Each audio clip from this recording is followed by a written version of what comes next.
എന്റെ മുൻപിലിരിക്കുന്ന ഇത്രയും വിദ്യാർത്ഥികൾക്ക്, മക്കൾക്ക് ഒരുപാട് സ്വപ്നങ്ങളുണ്ട്.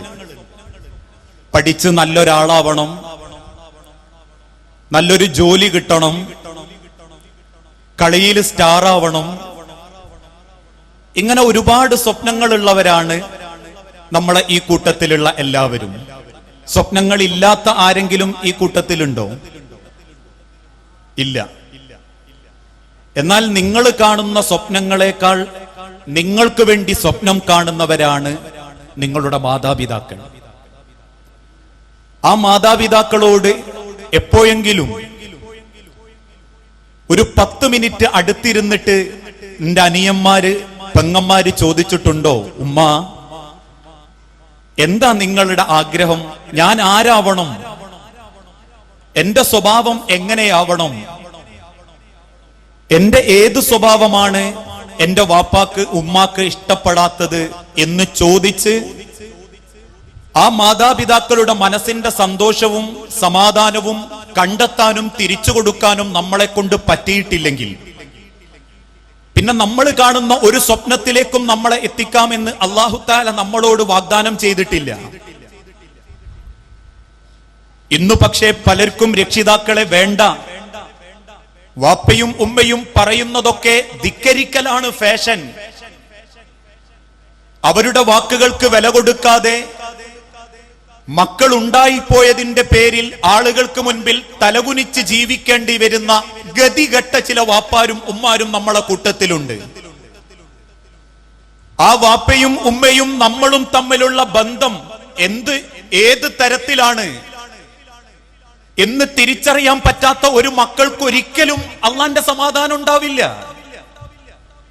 നിങ്ങൾ എന്തൊക്കെ പഠിച്ചാലും, എവിടെയൊക്കെ എത്തിയാലും, ഏതൊക്കെ ട്യൂഷൻ സെന്ററിൽ ചെന്ന് എത്ര പണം മുടക്കിയാലും, നിങ്ങൾ എന്തൊക്കെ സുഖങ്ങൾ കണ്ടെത്തിയാലും, സ്വന്തം ഉമ്മയുടെയും വാപ്പയുടെയും മനസ്സറിയാൻ പറ്റിയിട്ടില്ലെങ്കിൽ പിന്നെ ഒരിക്കലും മക്കളെ നിങ്ങൾക്ക് അല്ലാഹുവിന്റെ സംരക്ഷണം ഉണ്ടാവുകയില്ല എന്നാണ് ലോകത്തിന്റെ അന്ത്യപ്രവാചകൻ മുഹമ്മദ് നബി സല്ലല്ലാഹു അലൈഹി വസല്ലമ ഓർമ്മപ്പെടുത്തിയത്.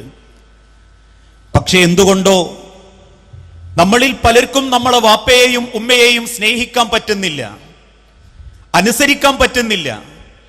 അവര് പറയുന്ന വാക്കുകളോട് ധിക്കാരം കാണിക്കുകയും രക്ഷിതാക്കളോട് എടുത്തടിച്ച് മറുപടി നൽകുകയും അവരുടെ ആവശ്യങ്ങൾ കണ്ടെത്തി ഹൃദയം കൊണ്ട് അവരെ സ്നേഹിക്കാനും നമ്മളെ കൊണ്ട് പറ്റുന്നില്ല എന്നുള്ളത് പലരുടെയും ജീവിതം നമ്മളെ സാക്ഷ്യപ്പെടുത്തുന്നുണ്ട്.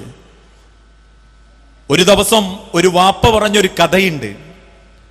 ആ വാപ്പാനോട് മകൻ 10ാം ക്ലാസ് ജയിച്ചതിന് ശേഷം മകന്റെ വാശി, അവനൊരു ബൈക്ക് വേണം. അവസാനം ഉള്ളതെല്ലാം നുള്ളിപ്പെറുക്കി കിട്ടാവുന്നിടത്തുനിന്നൊക്കെ കടം വാങ്ങി ആ വാപ്പ മകനൊരു ബൈക്ക് വാങ്ങിക്കൊടുത്തു. മകന്റെ ബൈക്ക് കണ്ടപ്പോ ബൈക്ക് കിട്ടിയതിന്റെ പിറ്റേന്ന് ആ വാപ്പ പുറത്തേക്കിറങ്ങാൻ നേരത്ത് മകനോട് പറഞ്ഞു, മോനെ ഈ വാപ്പാനെ ഒന്ന് ആ ഹോസ്പിറ്റലിൽ ഒന്ന് ഇറക്കിത്ത, നിന്റെ വാപ്പാന്റെ കൂടെ ഈ ഒന്ന് വാ. ഏതായാലും വാഹനം വിളിച്ചു പോകണ്ട, ബസ് കയറി ബുദ്ധിമുട്ടി പോകാനും വാപ്പാക്ക് പറ്റുന്നില്ല.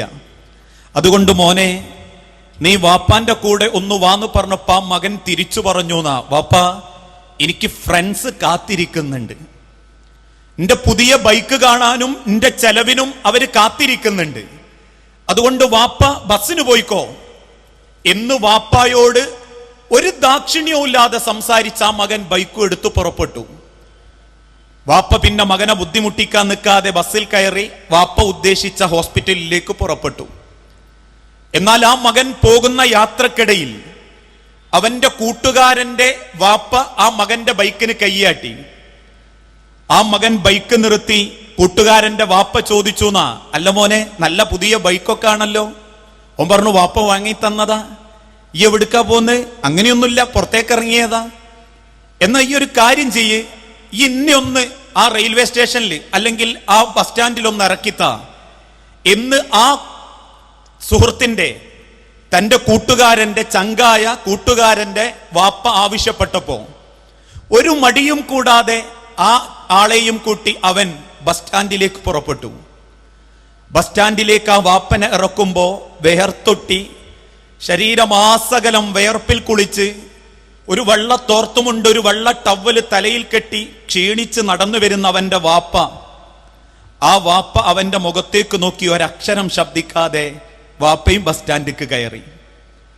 ആ കൂട്ടുകാരൻ ഈ ചെറുപ്പക്കാരനെ വിളിച്ചു പറഞ്ഞു, എന്റെ വാപ്പനെ ബസ്സിലെ സ്റ്റാൻഡിൽ ഇറക്കി കൊടുത്തില്ലേ, താങ്ക്സ് ഉണ്ടടാ എന്ന് പറഞ്ഞപ്പോ ഈ കുട്ടി തിരിച്ചു പറഞ്ഞോലെ, എടാ അതിനൊക്കെ ഒരു താങ്ക്സ് പറയണോ, എന്റെ ഫ്രണ്ട് അല്ലേ, എന്റെ വാപ്പ എന്ന് പറഞ്ഞാൽ എന്റെ വാപ്പയെ പോലെയല്ലേ.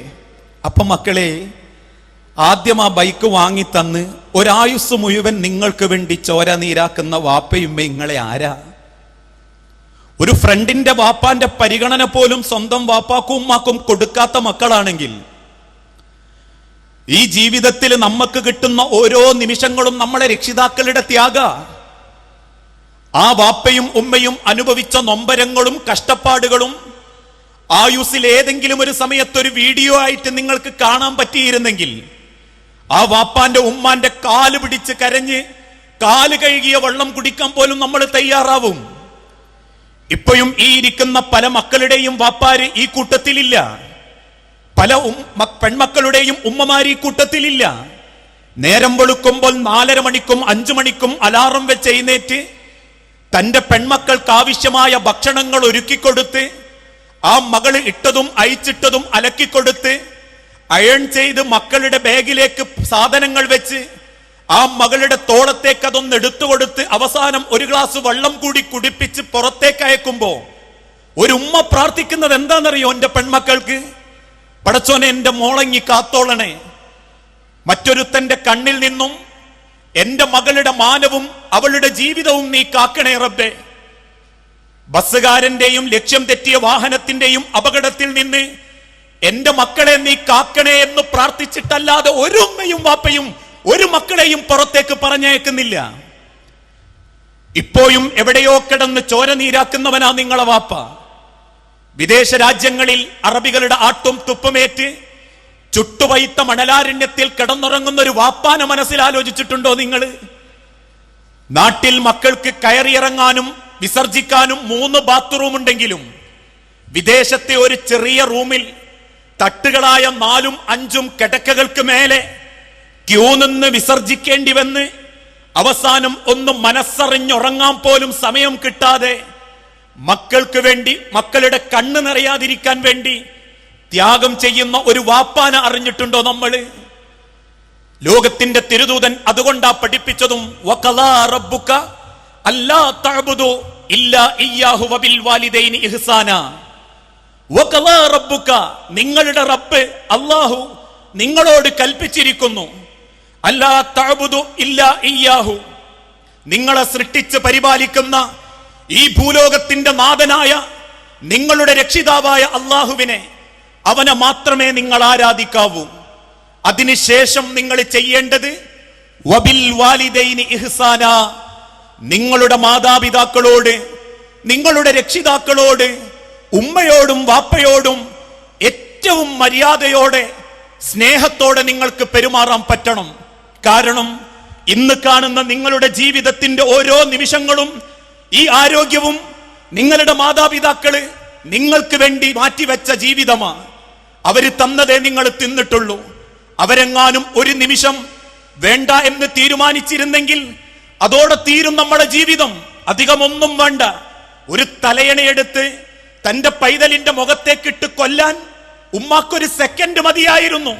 ഒരു തൂവാല, ഒരു ചെറിയ തോർത്തുമുണ്ടിന്റെ കഷണം ജനിച്ചു വീണ് കിടക്കുന്ന നിങ്ങളുടെ മുഖത്തേക്കൊന്ന് വീണാൽ അതോടെ തീരും നമ്മുടെ ജീവിതം.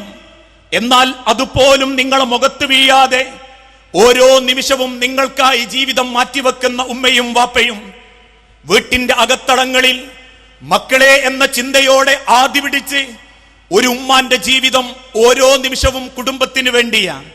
അതുകൊണ്ട് നട്ടപ്പാതിര നേരത്ത് നമുക്കറിയാലോ, നമ്മളെ അനിയനെ 1/2 മണിക്കൂർ വേണ്ട, ഒരു 10 മിനിറ്റ് ഈ അനിയന്മാരെ ജ്യേഷ്ഠന്മാരെ കൈകളിൽ ഏൽപ്പിച്ച എങ്ങനെ ഉണ്ടാവും? ഈ സമയത്ത് തന്നെ നിങ്ങളെ ഉമ്മാര് ചെറിയ പൈതലിനെയും കൊണ്ടുവന്നിട്ടുണ്ടെങ്കിൽ മകളോടോ മകനോടോ ഉമ്മ പറയും, ഈ ഒരു 10 മിനിറ്റ് പിടിക്ക്, ഉമ്മയൊന്ന് കുളിച്ചു വരാ, ഉമ്മയൊന്ന് ബാത്റൂമിൽ പോയി വരാ, മക്കളെ, നിങ്ങളുടെ ചെറിയ കാലഘട്ടത്തിൽ ഒന്നും മനസ്സറിഞ്ഞ് ഉമ്മാര് കുളിച്ചിട്ടില്ല. ഒരു സന്തോഷത്തോടെ അവർ ശരീരത്തിൽ വെള്ളം വാരുന്നിട്ടില്ല. മനസ്സറിഞ്ഞുകൊണ്ട് അവരൊന്ന് വിസർജിക്കുക പോലും ചെയ്തിട്ടില്ല. എന്തുകൊണ്ടാണെന്നറിയോ? നിങ്ങളെ കിടത്തിപ്പോയ ബെഡിലേക്ക് ഒരു തുണിയെങ്ങാനും പറന്നു വീണാൽ എന്റെ മകന്റെ ജീവൻ പോകും, മകളുടെ ജീവൻ പോകും എന്ന പേടി കൊണ്ടാ ആ മക്കളെ ഒറ്റക്ക് കടത്തിയിട്ട് 10 മിനിറ്റിലധികം ഒരു ഉമ്മാരും വാപ്പാരും വേറെ പണി ചെയ്യാറില്ല. അതനുഭവിക്കുന്നവനാ ഞാൻ. എനിക്കുള്ളതിപ്പോ 3 മാസം പ്രായമായ ഒരു കുഞ്ഞനാ. ആ കുഞ്ഞനെ വീട്ടിന്റെ അകത്ത് കടത്തിയാൽ ഒരു 5 മിനിറ്റ് കഴിയുമ്പോഴേക്കും ഭാര്യയോ വാപ്പയായ ഞാനോ അല്ലെങ്കിൽ എന്റെ മറ്റുള്ള മക്കളോ വന്നു നോക്കും. കാരണം ഒന്നും അറിയാതെ ബെഡ്മേല് ആകാശത്തേക്ക് നോക്കി, ഫാന് നോക്കി, ആരോടോ ചിരിച്ച് വർത്താനം പറയുന്ന ആ പൈതലിനെ ഒരു 5 മിനിറ്റിലധികം ഒറ്റക്കിടാൻ തോന്നൂല മനുഷ്യരെ. അങ്ങനെ ഒറ്റക്കിടാതെ പോറ്റി വലുതാക്കി നിങ്ങൾക്കാവശ്യമായ ഭക്ഷണവും വെള്ളവും തന്ന് ഈ കാണുന്ന കോലത്തിലെത്തിച്ച നിങ്ങളുടെ ഉമ്മ, ഓരോ നിമിഷവും നിങ്ങൾക്കായി ഹൃദയം കൊണ്ട് അള്ളാന്റെ അടുത്തേക്ക് പ്രാർത്ഥിക്കുന്ന പ്രാർത്ഥനയിൽ ഭൂരിഭാഗവും മക്കൾക്ക് വേണ്ടി പ്രാർത്ഥിക്കുന്ന ഉമ്മ, നട്ടപ്പാതിര നേരത്ത് ക്ഷീണിച്ച് തിരിച്ചു വന്നാലും വീട്ടിൽ കയറി ഉറങ്ങിക്കിടക്കുന്ന മക്കളുടെ ആവശ്യങ്ങൾ ചോദിച്ചറിഞ്ഞ് നേരം വെളുക്കുമ്പോഴേക്കും ഇറങ്ങിപ്പോകുന്നതിന്റെ മുൻപ് ആ മക്കളുടെ ആവശ്യത്തിനുള്ളത് ഉമ്മാനെ ഏൽപ്പിച്ചു പോകുന്ന വാപ്പ, ആ വാപ്പയും ഉമ്മയും വബിൽ വാലിദൈനി ഇഹ്സാന, അവരുടെ മനസ്സെങ്ങാനും കണ്ണീരാവാനും നെഞ്ചുപൊട്ടാനും നമ്മൾ കാരണമായിട്ടുണ്ടെങ്കിൽ ലോകത്തിന്റെ റബ്ബ് പഠിപ്പിച്ചു റിളല്ലാഹി ഫീ റിളൽ വാലിദൈൻ. അല്ലാഹുവിന്റെ തിരുദൂതൻ മുസ്ലിം സമൂഹത്തെ ഓർമ്മപ്പെടുത്തിയതാ, സ്വന്തം ഉമ്മാനെയും വാപ്പാനെയും സങ്കടപ്പെടുത്തിയാൽ, അവരെ തൃപ്തിപ്പെടുത്തിയാൽ അത് അല്ലാഹുവിന്റെ തൃപ്തിയാ.